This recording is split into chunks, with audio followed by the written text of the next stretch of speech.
Class is in session. Everyone, get out your books and pens. It's Flavortown Class of '69. There will At be a it yet test. again. There will be a test at the end. This is covered by the test. Where's I just got a text from Dominic, and he is proctoring the SAT today. Um, Ah, and getting yeah, his butthole examined. yes, getting his butthole examined.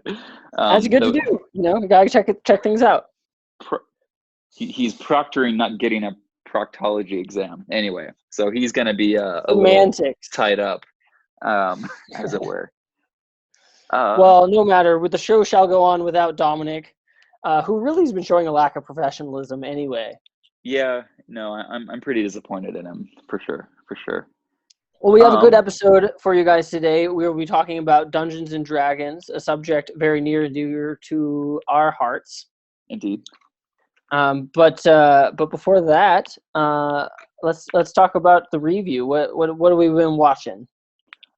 So I'm going to. I've been watching a lot of Phineas and Ferb lately, Oh, hell yeah! um, but I'm going to focus my recap on. I've been playing a ton of Witcher 3, and I Nice. started started it like 2 years ago, probably. Got to like Novigrad, midway through the Novigrad quest line, and then stopped. And then I restarted earlier in the pandemic, in like the beginning of fall, and now I'm back to where I was when I stopped playing. So it's all new from here, which I'm Gotcha. pretty excited about. Okay, cool. Now, I have never played any of the Witcher games, but I did watch all of the first season of the Netflix show, Nice, nice. which is basically the same. Basically the same. Um, like most people, I've not played Witcher 1 or 2. I own them on PC, but haven't actually played them.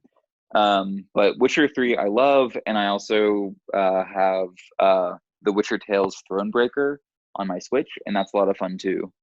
And it's just, I've read some of the books.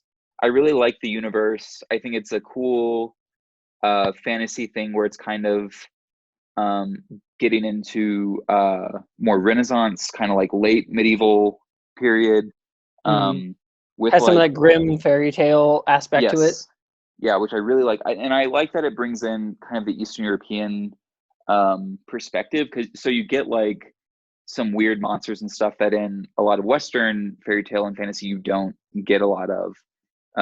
So I think it's Mm. a cool. I like it a lot. Yeah. Yeah. The they I can't really speak to the games obviously, but what I basically like what most people said about like the show and just the Witcher series in general is that it takes fantasy tropes of the genre and then kind of turns them on their head um, in certain ways, which is commendable. And so Mhm. like the example that I've heard people use is the like you rescue the princess in the castle, but it turns out no, the princess is the monster, Right. or that type of thing. Um, and definitely a good example of like um, low. I would say low magic in the Yeah. setting.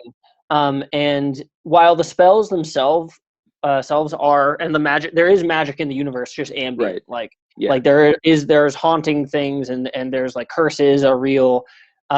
But the way that they're approached is vastly different. Like they're approached with the same suspicion that that like a villager of that time would approach magic. Right. Yeah, and it's like not most people can't do magic. There are some sorcerers and stuff, But but they get like taken away, right, at birth, yeah, yeah. or So it's not at like birth, but like at a young age. yeah. And it's also in like the games, there's an interesting mix of like the magic users and science. So a lot of magic users like do experiments and stuff that are kind of scientific too. And then like witchers can do hand signs, which is like lower level spells, but like again, most people can't do it and most people aren't familiar with magic even. So um Right.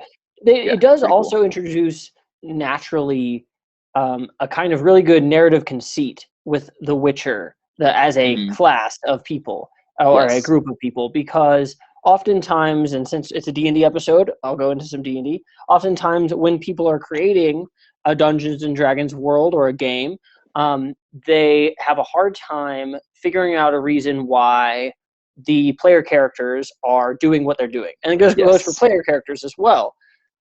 And stuff like a group of monster hunters that have special powers are Right. great narrative conceits. It's Yeah. the same thing with the Grey Wardens in Dragon Age, where Mhm. they take from all groups. So there's a reason why, you know, outcasts would join up with this group or whatever, and it gives you special powers and No, totally. really, yeah, makes a good, you know, an easy shorthand for like why an orc, a dwarf, a tiefling, and a, you know, human monk are in a bar Yeah. or whatever. Well, and Oh, yeah. No, we can go more into the narrative side of things. So, sure. what is your recap? Well, and we've been discussing this a bit outside the show.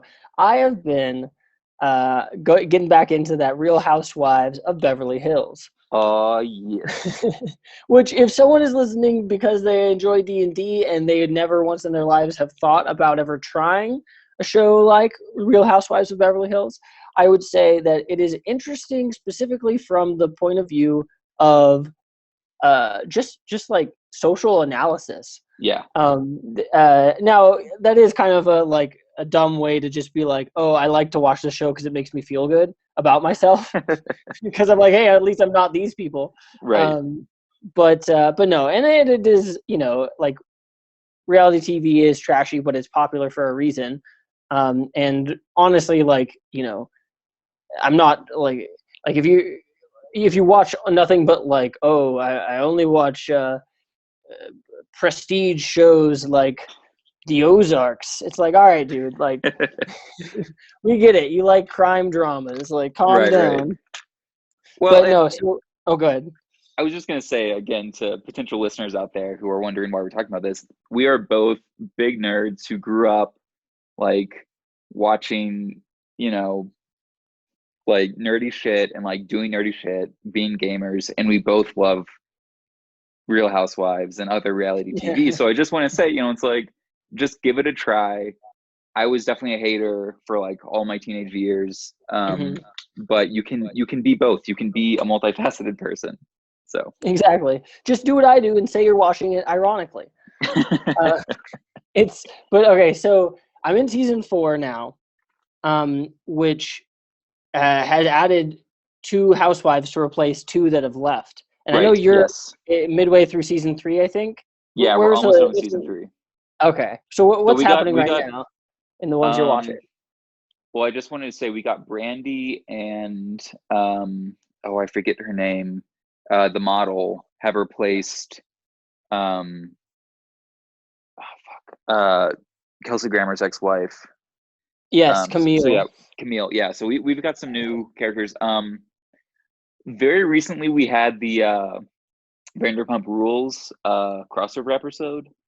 Oh, well, I thought that was in season 4 No, I think that's or season at the 3. start. Okay. Well, yeah, where they have the like.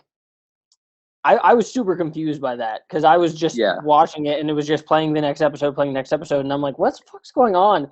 And I, you know, I was a little tipsy and just like totally right. confused as to suddenly why the narrative had switched to following these bartenders. But Well, and I it's got into that too. I mean, yeah. they're equally shitty, but you feel a bit better. You feel like they're at least better people because of they're not like horrendously wealthy and also choosing to act this way. They're, you know, at the very least, like you can make the argument that they're like potential actors that they've moved to Hollywood to pursue this kind of career, and then if you're working as a bartender and get the opportunity to be on a reality TV show, you're obviously going to be like, yeah, this is, right. you know, it's good. Only do good things for my career. And let me just say out front, I'm a Jax apologist. That This is a guy, Jack Stan show. this is Jack Stan show from now on. He just seems like he's the kind of guy who just trips into pussy, which I'm borrowing that phrase. And you can't blame him Oh for shit. cheating on what's her butt because he's Jax. I just want to say, almost all the people on all of the Real Housewives are bad people. I Yeah, would no, I not would say say all the people, everyone. There are no heroes in the land of Beverly Hills Housewives. um uh but I don't like the people, some of the people on I don't know if you followed this at all, but there was a pretty big scandal where um two members of uh Vanderpump Rules, like they finally got like a black person on the show, like a black woman, like join the Mm. cast, which it's like is great. But two of the long-standing cast members called the police on her and lied that she was like stealing their stuff. Um, Fuck, I did so not they hear are about that. horrendous people. Like the fact that they don't Shit. have money, like they're still really Right. bad. And Yeah. that's not everyone on the show, but there are just some like especially horrendous people on Vanderpump So Rules. reality TV is always like 5 years behind whatever like social um I would say like I a don't know decade at least. I trend. think Yeah, five years is a because little and the episodes generous. we're watching are like by now, and it's like 2013 I think is the Right. current year within the lore of season 4 or whatever I'm in. Yes.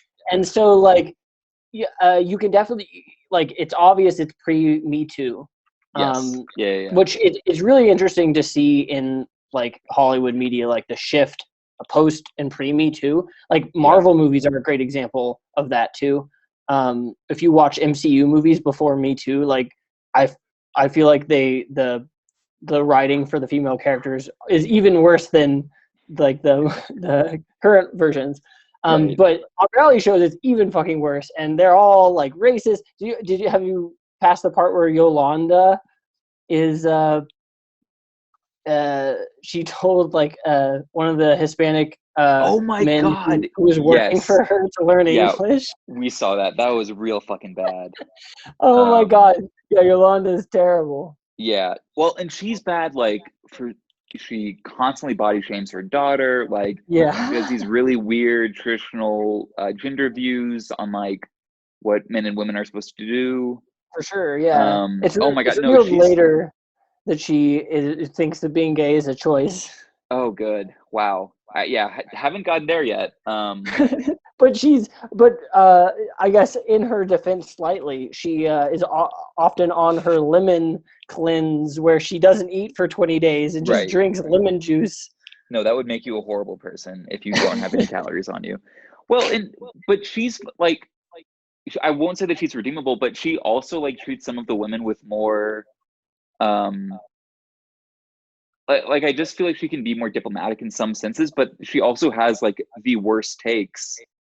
Um where like they're all like we pointed out, they're all bad, but like she's especially egregious in the things that she says and does and believes.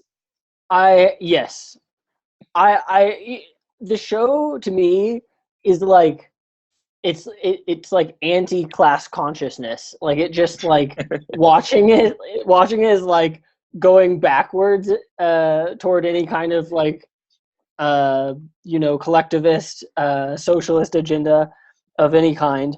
And if there's any argument to be made for like the forced redistribution of means, it is watching Beverly Hills Real Housewives and Yeah, witnessing, But I do recognize that, of course, these women don't. This isn't their everyday life. Their everything on the show is them putting on a show. right.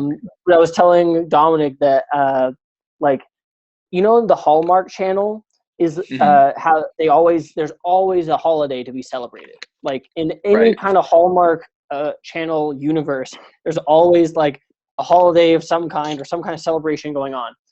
Well, the Hallmark world is the lawful good version, and then reality, Real Housewives, is the lawful evil version, or perhaps chaotic evil version of Yeah, there's yeah. always something to celebrate because every fucking episode they're like, well, I was going to Yolanda's, puppies, circumcision celebration party Right, right. when Brandy said that horrible comment.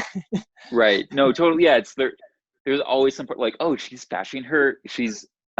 launching her fashion line. Oh, she Mhm. came out with new shoes. Like, oh, like it's her husband's plastic surgery ball. Like, oh, Right, it's exactly.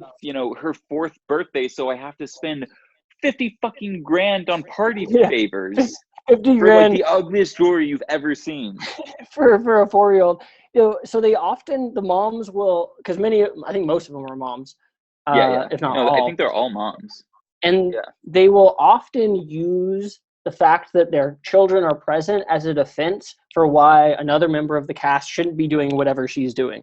Right. And I will always go to the argument that, like, lady, no matter what Brandy said, like what cuss word she accidentally said in front of her kid, they will be far more emotionally and psychologically damaged by the upbringing itself. Right. Like By being on TV for 6 months out of the year, every year. Exactly, by being on TV and by like just the ridiculous social norms that you've indoctrinated them into in their like formative years. Like I don't know if you saw or got to yet the Kim getting a nose job episode. Well, she has like a party.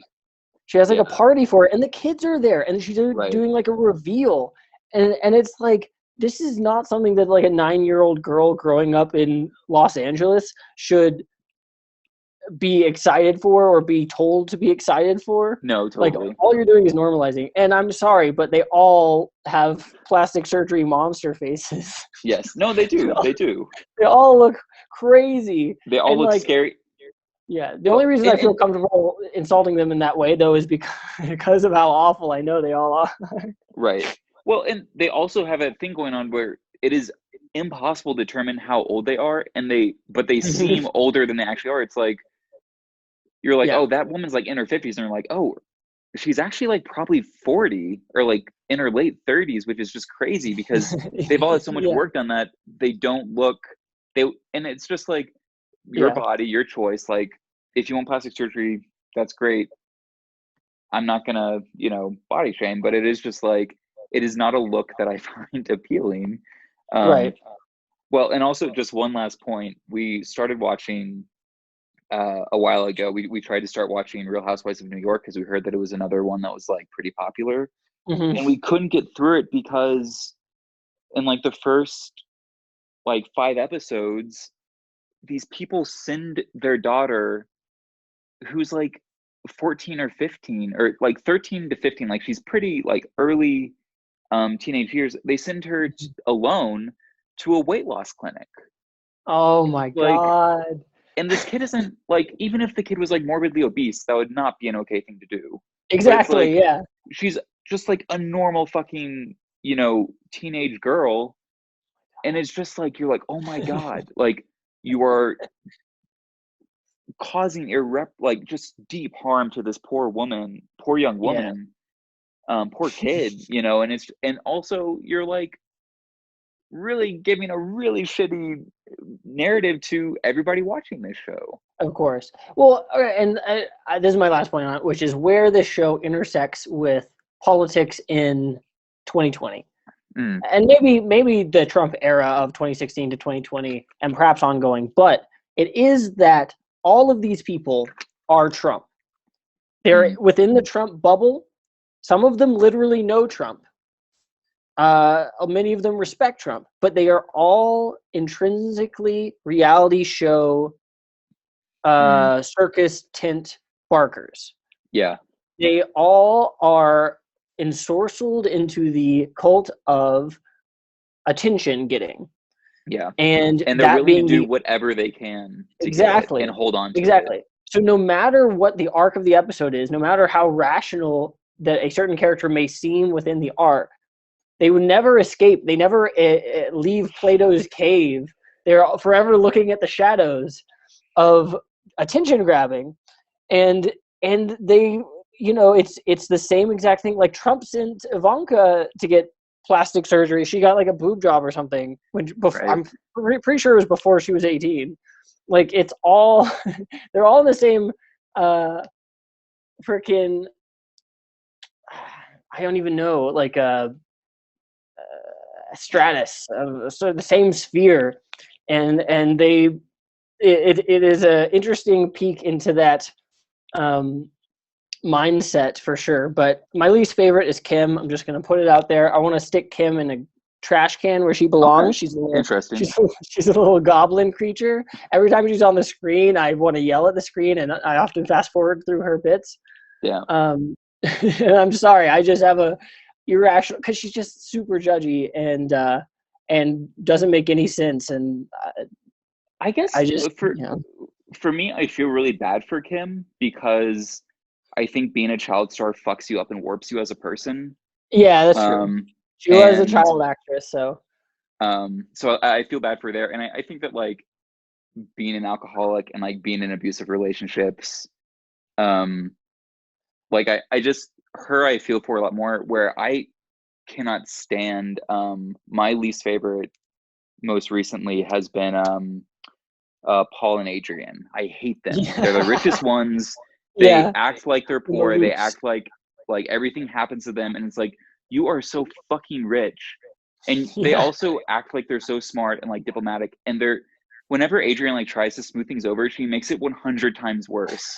And she's just like, they're inept. And it's one of those things too where it's like, anyone who says that people are rich because they deserve it and like are good at what they do, I'm like, she inherited her wealth, and she is not an intelligent. She's not portrayed as, she and Paul are not portrayed as intelligent or like deeply thinking people.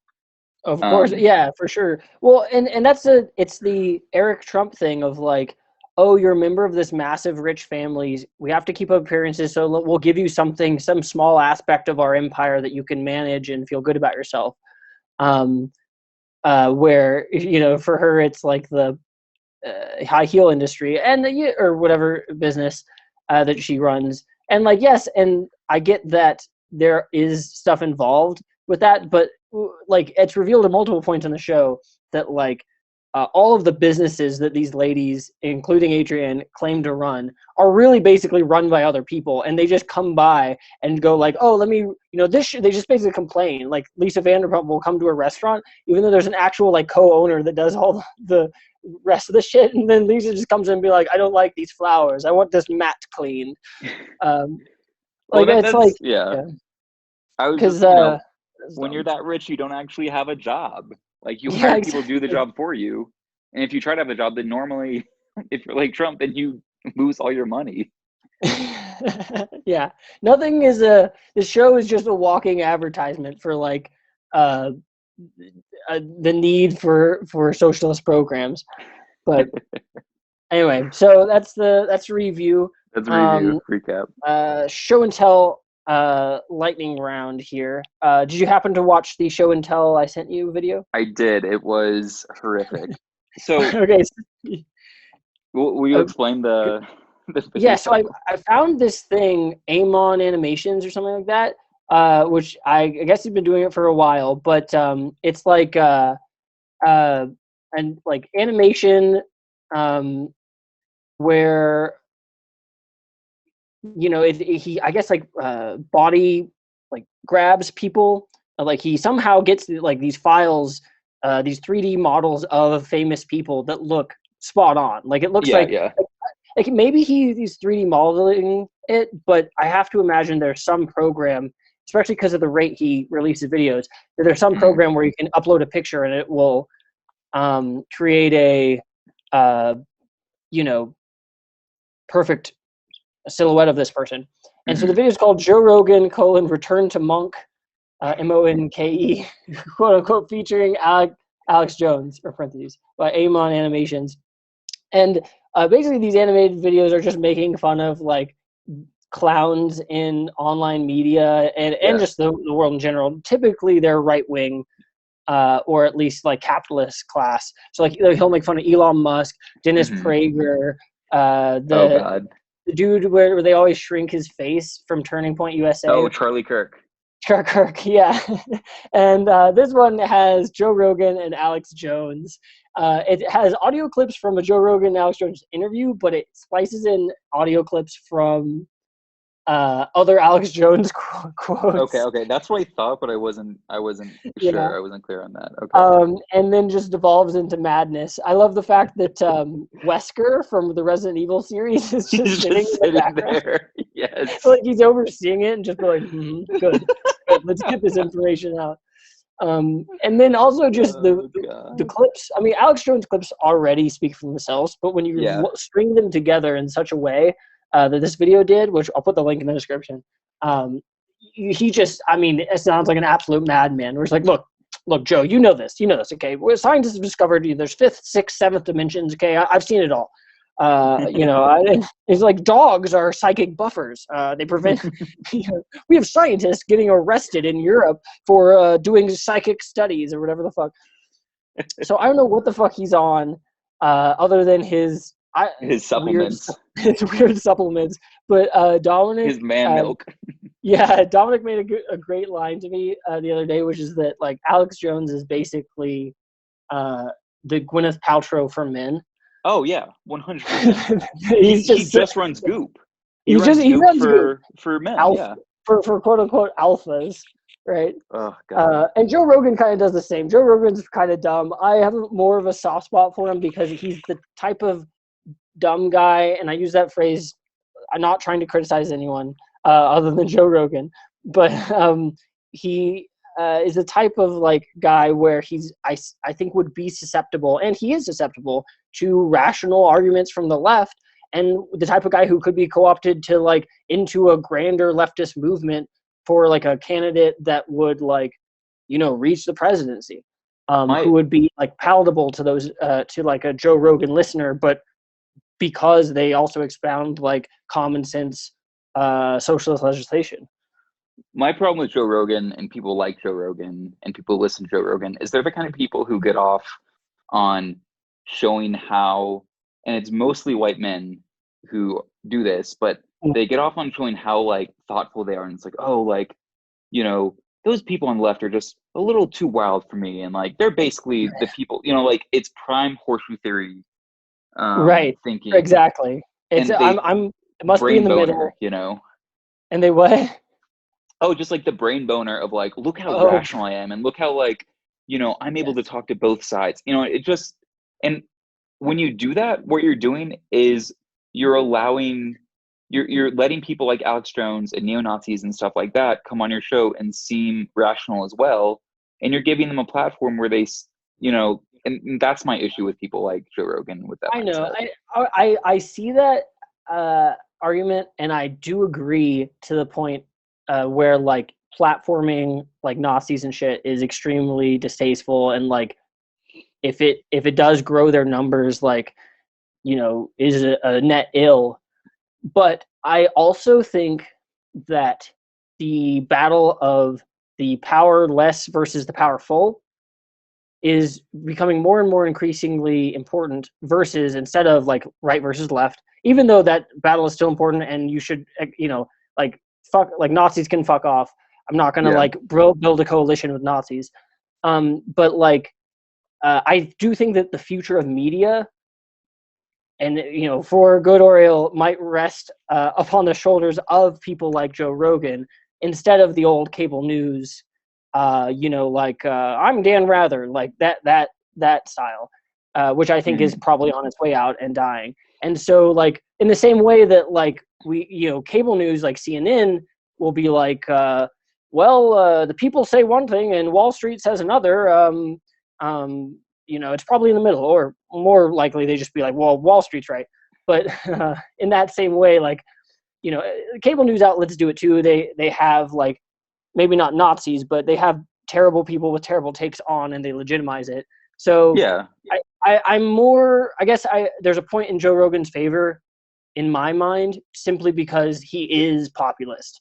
And that goes along with everything that comes with, including having freaking Alex Jones on, because Alex Jones is a clown and it's fun to look at him. It's fun to hear him. I Yeah. have to imagine that some of the people who listen to him simply do so because it's more fun to listen to Alex Jones than it would be to listen to, anyone else. And they probably are right wing, the people who listen to him, but they're freaking like, there is an entertainment factor there Yeah, no, I where mean, I think he's that's crazy. true. And I mean, So, yeah. I think that's why people voted for Trump too, was because, or I Yeah. think there is a group of people who, at least in 2016, were not Trump believers, but they, were following the entertainment. Um, Yeah. I don't know. It's But obviously a yeah, complicated but issue. it is, and also like Alex Jones is a scumbag, a terrible person. Whose legacy is like tangible and bad. Like he's the Yes. guy who started the Sandy Sandy Hook Hook conspiracy. false Yeah. flag, which are Marjorie Taylor Greene Yes. is now outed as having been a believer in, and probably still is. But who Yeah. knows? If she who what they actually believe. I don't know. It's so hard. That's why I think the best way to deal with these people is just to make up conspiracy theories about them and act even crazier. Just out crazy them. Start like like get if I was in Congress or whatever, I would get friends, and this is assuming that like you could get actual like I don't know people in there, but that would do this. But I would get like a group of people who want to fuck with Marjorie Taylor Greene, and we'd like hang out outside her office talking in a made up language, and then when she comes out, we just like and then like we're like oh well good day to you, and then like walk off very suspiciously and just like fuck with her, just like try and get her to think there's some weird cabal conspiracy, just send her down a rabbit hole and just let Nice. her entertain herself. Yeah. Yeah. Okay, well, our topic. Oh, I'm sorry. Show and tell for you. Oh, very short. I'm just gonna plug the original Mr. Bean live action um TV show. TV show. It Yeah, is I've some watched some of great, that. It's yeah, it's good. great classic physical comedy, very slapstick kind of stuff. Basically, Rowan Atkinson is pretending to be he's basically an alien, living in like 80s Britain, Which, doing yeah, Britain's always a British decade things. behind. So Yes. the '80s Britain looks much older than you would imagine the '80s to look like. And but he does have that little fucking cool car. Yes, the little yellow car. Yes. Now, I do see, argument for him being an extraterrestrial trying to embody, and like learn what humans do. But I like to think of him as the like happy-go-lucky version. He's what incels should strive to be. Mm-hmm. he, he is like the epitome of someone who does not have any of the social markers that like society claims you need for success, and still has a fucking grand time. He Yes, enjoys yeah. life to the fullest. He is Peter Griffin. Yeah, You yeah. know, he is the epitome of just a childlike wonder that is completely inexhaustible, to the point where he can go to like a public pool and just have a ball, and it doesn't bother him that he like does a litany of things that just like make him look foolish or fuck up at the pool for everyone else. Well, Uh, that's what I love about it is he he obviously has enough understanding of like what is socially right and right. wrong, but he doesn't care. And then also like anytime someone like he must always one up people, Yes. um, He has a which ba- is just he has an id, he has an ego, he has a super ego. Like he is, a human fully. right, right, yeah. Oh God, no, it's just it's so good, so good. So that's my show and tell. Is if anyone hasn't watched it, it's on Amazon Prime. It's worth a Um, watch, yeah. it's there's like 14 episodes of the original. They're each 30 minutes. And it's a good time. Also, Uh, and I know I'm gonna date myself, which I can't believe that, I'm old enough to say that now. But I originally watched Mr. Bean during the first British TV kick that I went on, mhm, wherein I discovered Peep Show, one of my nice. favorite shows. But also, I watched a bunch of other shows, including Spaced, Black Books, Mr. Bean, um, and I watched them because there was no other way to watch them at the time, or at least that I knew of, through fucking Netflix delivery of DVDs. So Oh I watched shit! yeah, I watched the Mr. Bean in the summer between high school and college, by getting the discs mailed to me, That's um, hilarious. and yeah, they're good. Yeah. Did you see the No, New Year's episode? I have a distinct memory of him like celebrating New Year's, and he has like a newspaper hat. that's the Christmas episode. Oh, Christmas. That's what Sorry. they do for Christmas in the UK, which we do for New Year's in the US. Fun Oh, little gotcha. cultural clash. Yes. Well, That is a interesting. classic episode that we watch every Christmas in the in my Damn. household. Yeah. I did not know that. Yeah. Well, cool. All right. Well, it's a good plug. Definitely check that out. Yes. All right. Our topic for today, we're going to be starting a series that will complete who knows when, and they might be out of order. But we're going to talk about D&D, and we're going to talk about classes. What you get when you take this class, what options you have, what some cool character combos might be, and we're going to start alphabetically. So we're starting with the Barbarian. Nice. So first off, when I say Barbarian, what does the class of Barbarian evoke to you, Dominic?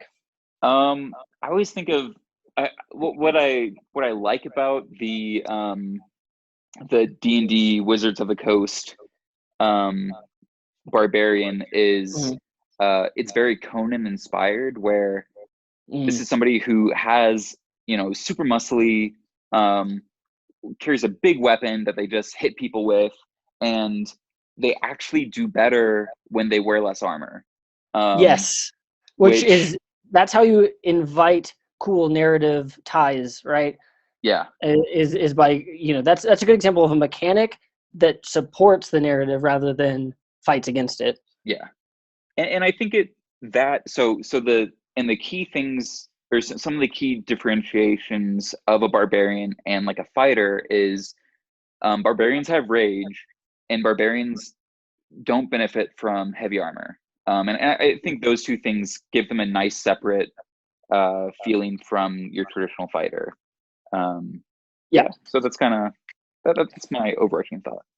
Good, nice. Yeah, the Barbarian it's a legacy from that pulp fantasy, 1980s art inspired is what I think of typically, where you had the I guess it all does come from like Conan and Arthur Doyle. Is that the writer of Conan? Fuck.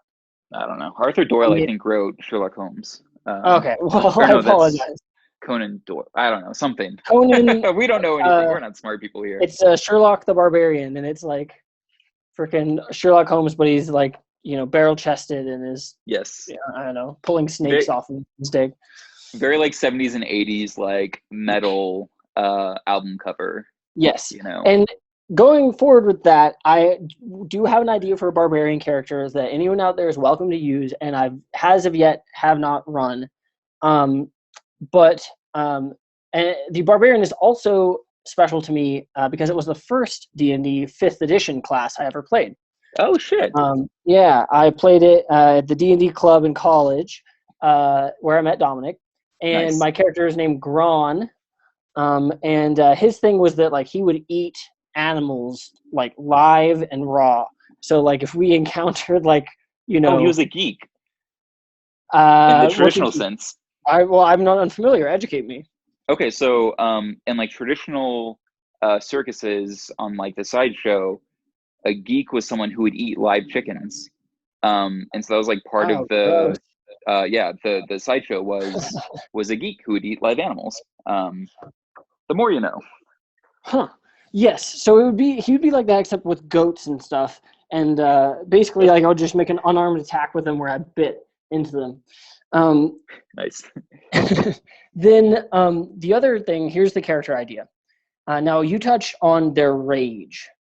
Yes. At least I think you did, and that is their one of their defining aspects, and it's like when you get them mad, they will go into a frenzy, they'll go berserk, and that it affords them material benefits in the game. And so my idea is a sort of Captain Ahab type deal, not nautically, but in the sense that a body part was stolen from the Barbarian, and that he will stop at nothing to get it back. And that body part is, of course, his dick. Yes, it has to be. It has to be.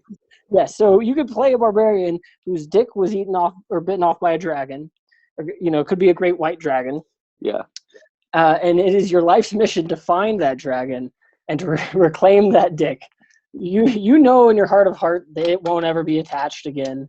Right. But you are fueled by an unending rage, and must reclaim, you know, that member. Okay, here's so if you're familiar with D&D, you know that classes have subclasses. The Yes. Barbarian has two subclasses. In the base book, The I know. I also have the Xanathar's guide, which has the extra ones. So Oh, dope. why don't you go through the player's handbook ones, and then I can go through the Xanathar's ones. Nice. So one of my first goals for when I get a paycheck again is I'm going to, so that I can work more deeply on my own campaign and also other stuff, is to buy a bunch of the fifth edition Yeah. books. Well, and Because I'll I lend you just have the player's whatever handbook. as a heads Okay. up. Like, I was going to mention that for your upcoming campaign. Like, I'll lend you whatever books you need. Dope. Well, eventually I'd like to own my own, but Yeah, that is helpful. In the player's handbook, the two are the Path of the Berserker and the Path of the Totem Warrior. And I think that if you're a Totem Warrior and you had lost your member, then depending on what like aspect of the beast and stuff you take, then like you should be able to like have a spirit deck that you summon. The spirit dick. Yes, on when the stars align at the perfect During Aurora Borealis. Aurora Borealis underneath the light of the moon, I have a spirit dick, and so if you want to get down with my barbarian, that's the only night you can do it. You gotta wait. Right. So tell us more about these primal paths, because these are your subclasses, and I think the barbarian has some cool ones. Yeah, and yeah, I think and like you said, like barbarian, like you can hit hard and you can hit a lot and you cannot take a lot of damage. Like the joke on like the meme pages for D&D is that like, you know, the rest of the party's freaking out when like the DM rolls like, you know, 8d6s or something, and then barbarian's like, oh, okay, like still like half my health. Right. But so Path of the Berserker, you have rage, like you get extra attacks, you get fast movement, you get initiative and stuff. You can keep raging as you level up longer, and then for Berserker, you get Frenzy, which increases the length of your rage and then also gives you another additional attack. So if you're like a level 5 who's gone Path of the Berserker, then you can attack 3 times in your turn, which is pretty good. Yeah. And then Mindless Rage you get, which you can't be charmed or frightened if you're raging, which is pretty good, you know, if you're fighting like a vampire or something. Yeah, which we can in the campaign that in my campaign that we finished, the last dude to fight was a vampire. Yes, and who kept charming us. Yeah, and then y'all had you didn't have any defense against it, so you just kept like turning members of the party against the others. Which is, and then at 14th level you get Retaliation, which then if somebody hits you, you get to hit them back, which is always helpful, kind of like a riposte thing from other games. And then Totem Warrior kind of takes it, so that's kind of like just like your big angry dude.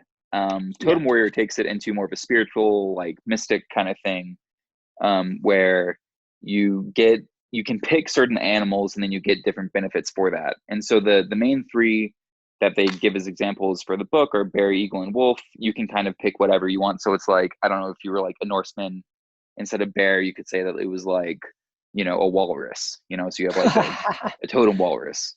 You also have like a handlebar mustache and look very walrusy.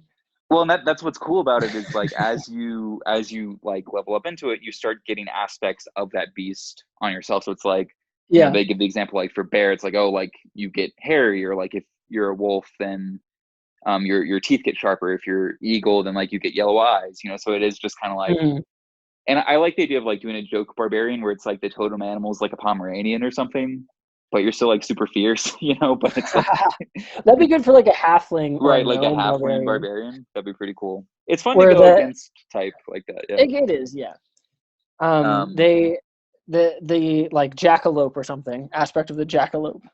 Yeah, yeah, that'd be cool. Yeah, no, rabbit would actually be pretty dope. And so what I imagine, you know, I think especially with Totem Warrior, it would be cool to like multi-class with like druid or sorcerer or something. Hmm.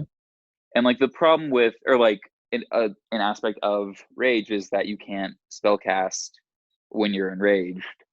Yeah, But I think I just like the idea of like kind of, and like I think the trope is that you're an outlander. You know, you're kind of a nomad if you're a barbarian, and I think that that fits well with sorcerers. You know, being like in tune with like the nature magic and stuff, or that'd be druids. cool. Um, Yeah, a druid especially. Although there's a path that reminds me of a druid in the Xanathars that I'll get to in a second. mm-hmm. Also, it's pretty obvious to anyone who is like paying attention that the barbarian like path of the totem warrior is kind of like Native American Yeah. inspired. So there is like that, like you probably want to steer clear of like any kind of cultural appropriation stuff. Yes. And I think that they've done an okay job doing that. But you want to, I think that like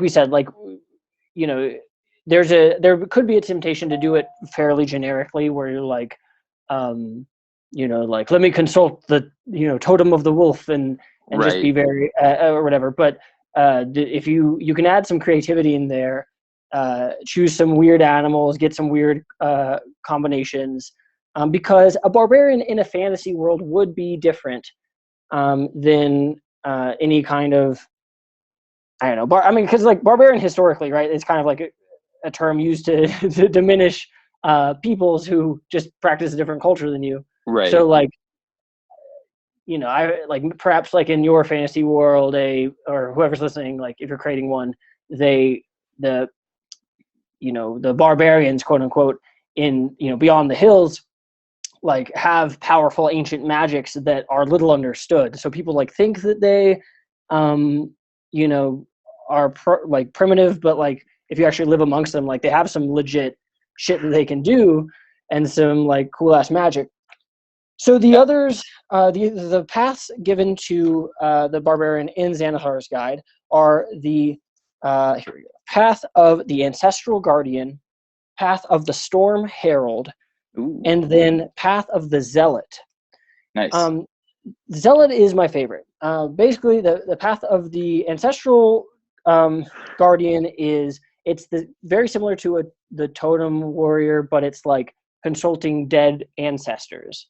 Mm. So it kind of gives you some diviner type abilities, because like you can, at level 10, can consult the spirits, where you basically get to cast augury or clairvoyance.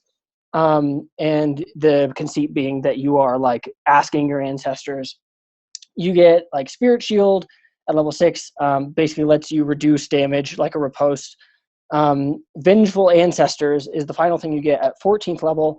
Your ancestral spirits grow powerful enough to retaliate. When you use Spirit Shield to reduce damage, the attackers take an amount of force damage equal to the damage your shields prevents. So basically it being that like someone comes at you, and then your like ancestors protect you, and then actually like fight back. I don't know what this would look like other than like if I had to make an ancestral guardian character, I would probably do it, make a comical character where it's like the ancestors are constantly bickering, and Little and granny like hit somebody with the yeah, frying pan. yeah, she's like, when are you gonna get married? It's just like chastising the guy, or the barbarian whenever they're walking around. But the ancestral guardian is cool. I would never choose it as if I was making a barbarian though, Mhm. just because like I would find it hard to like get really into my character. But that's the beauty of D&D. Everyone likes different stuff. Yeah. Storm Herald and Zealot are really cool. Storm Herald basically is like a Thor type deal, Hmm. because you get to kind of add some sorcerer stuff into your barbarian, and it gives you some magic. So basically, you get like a storm aura at level 3 when you first pick it. Um, that gives you a magical aura when you're raging. Oh, Um, cool. and you get to choose like what biome it is. So like there's desert, sea, and tundra. Oh, And cool. desert gives you like people take fire damage. Sea, they let's see, take lightning damage, so you're like a storm sorcerer basically. And Uh-huh. tundra, uh, you get temporary hit points, so you're extra tough. But Okay. basically, the and you as you keep going, you know there's an option for desert, sea, and tundra for all of the features. Hmm. And the final one being like it's at 14th level. Let's see, desert gets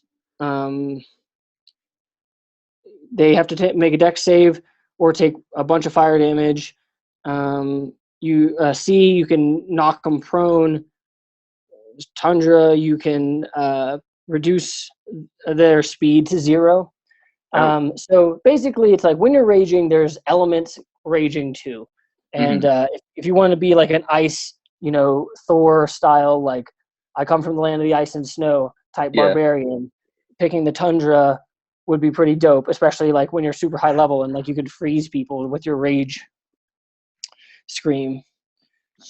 All right, but the last one here is Path of the Zealot. Now, this one is an interesting take on barbarians because it is really feels like it should be more of a paladin thing, but it's Uh-huh. you are of a religious faith and you're so furious in your adherence and belief that others, I guess, should follow it, that are a barbarian. So I guess uh, like like if someone were to you know be yelling at a mob of peasants to like whip them up into a fury to go basically do some act of religious intolerance, the person whipping them up into a fury probably would be a Path of the Zealot barbarian. Yeah, yeah. um, so you get to add more extra damage to your attacks, that can be necrotic or radiant. Oh, um, so you crazy. could be basically a zealot for evil or a zealot for Right. good, quote unquote. You let's see. If Raise Dead is cast on you, um, you don't need material components to cast a spell, or the caster doesn't, which is a weird rule, but I guess it's just like your god, you have like a divine favor or whatever. Hmm. Um, let's see. You get to reroll saving throws at level 6 when you're raging. And let's see. The final thing you get at 14th level is called Rage Beyond Death. Um, and the divine power that fuels your rage allows you to shrug off fatal blows. When you're raging, having 0 hit points doesn't knock you unconscious. You still Damn. make a death throw, and you suffer normal effects of taking damage while at 0. However, if you would die due to failing death saving throws, you don't die until your rage ends. Then and then you die then only if you still have 0 hit points. So basically, it's like you get to go into hit point debt and just keep fighting. If someone heals you before the end of the battle, before your rage ends, then you're fine. And if they don't, it's still a badass way to go out No, because that's awesome. basically this is Drax like getting eaten by a monster and then like Right. fighting him on the inside, and just like so you could, because the normal barbarian thing, like you had alluded to, is everyone else is scared of the big monster, you're just excited to go smash it. Hmm. And this ability would make you extra good at that, because you don't even care if you die, you're still going to fight. Nice. Um, no, those are really cool. Um, Yeah, they're the normal stuff that like all barbarians get is it is cool, but it's pretty much all within the same lane. You're not going yeah. to get a lot of like lifestyle character stuff where you see a lot of like improvement in your character outside of combat. Like it's Right. all pretty much like you get to re-roll a strength thing, or Right. you can do more rage, or you don't fall unconscious. You get like extra damage on criticals or whatever. Yeah, the um, one, well, I mean, mhm. Path of Totem, you can kind of use some of those, like, your eyesight might improve, or like, there's one Right, where well, you can I like just meant though, fly, like the normal, like the stuff that all barbarians get, like the Yeah. specialized path. Like Right. that's all going to Yeah, be yeah. pretty much combat related. No, But totally, you're right totally. in Yeah. that those primal paths do add some flavor. So, having heard all the primal paths in the last 5 minutes of our podcast here, tell me, what if I pointed a gun at you and said make a D&D barbarian? What barbarian are you making? I think I really like the idea of the like the Stormbringer. I think that's really cool. I like having some of that magic flavor in where it's like, yeah, I just like the idea of that. I actually rolled a barbarian for this episode. Oh, that's right. You Um, tell me. Yeah, tell me about it. that's in so my main realm for my campaign is called Nordquist. So this is my Nordquist barbarian. So his name is Barton Barton Harlequin. And that's Barton is so Conan the Barbarian, and then Conan the comedian TV guy wrote for The Simpsons. So that is a mix of Bart and Conan. Oh my god. And then Deep lore that I would not have guessed. yes, so his background is he is he was a circus performer, and in like kind of a heavily dwarven area of the world. So his stepdad is a dwarf and his mom is a human, and the dwarf is the ringleader. His stepdad is the ringleader of the circus. I'm imagining Danny DeVito from the Dumbo remake. Yes. No, that's great. And then and also like I feel like this is another trope of D&D characters is that like everyone makes an orphan. But like his parents still like go on the circus, but nice. while they're out on the road, like his little sister got kidnapped, and so that's what like drove him into his rage for the first time. That made him a berserker, or that made him a barbarian. Like on top of it, but just like his normal stuff. Yeah, and so I he don't know who you are, but I have a certain set of skills. I will find you. And I will kill you. And I will kill you. And so his main weapon is a warhammer, because that's like, he used a giant hammer to like hammer in the stakes of the circus tent. Cool. And then like his act was a juggler, so he has the hand axes that he can juggle. Nice. And then so and I think I probably wouldn't do it. I'd probably just keep him as a barbarian, but like I think it would be fun to have him multi-class with a bard as well, kind of like a different take. Because he is an entertainer, he plays the accordion, stuff like wait, what? Sorry if you mentioned it. Did you pick a background for him? Yeah, his background is entertainer.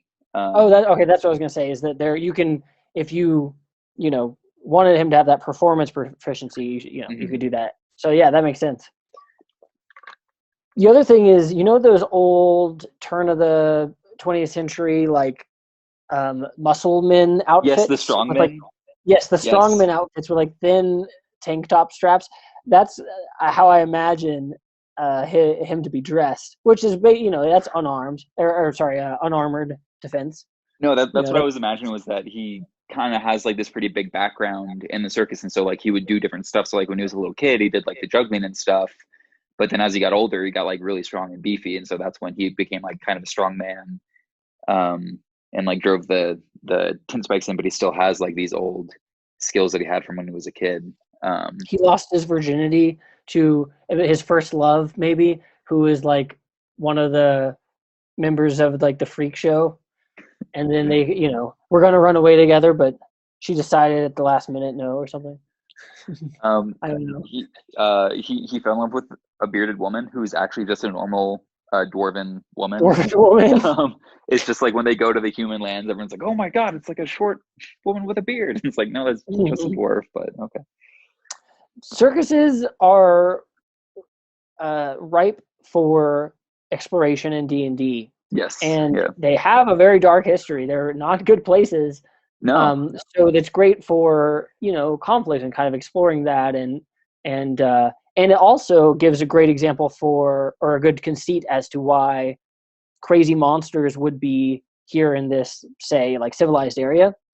Oh yeah, that's pretty dope. Because you could have like, see the the freakish, you know, I don't know, Behir, Chimera, and yeah. yeah, Chimera, and they have it like chained up or whatever, and then you know the rogue in the party is gonna fucking go pick the lock on the chains just to start fucking shit.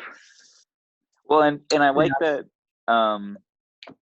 I like having kind of the nomad background, but not just have another Outlander barbarian.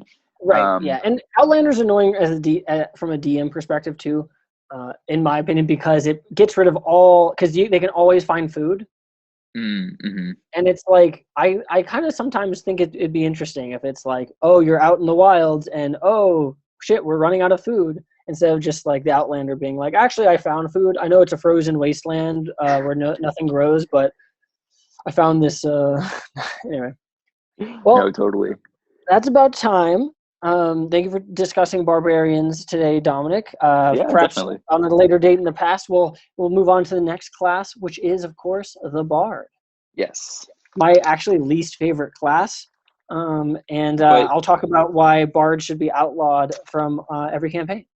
a very popular class for the So campaigns that we popular. played together. No, Which no, just in general. As someone who ran D&D nights at a game shop for over a year, so many fucking people play bards. It's such a popular class, and I feel like such a hater. I think it's okay. It's one of those classes that I have never really been interested in running a straight bard. I It's think it would be yeah, I think it's kind of cool for like flavor, but then you can just have the flavor of your character like knowing how to play an instrument without, having all the exactly. bard shit. Exactly. It doesn't have to be magic. Or we'll discuss in that episode. We'll save it for the Yes, for that yes. one.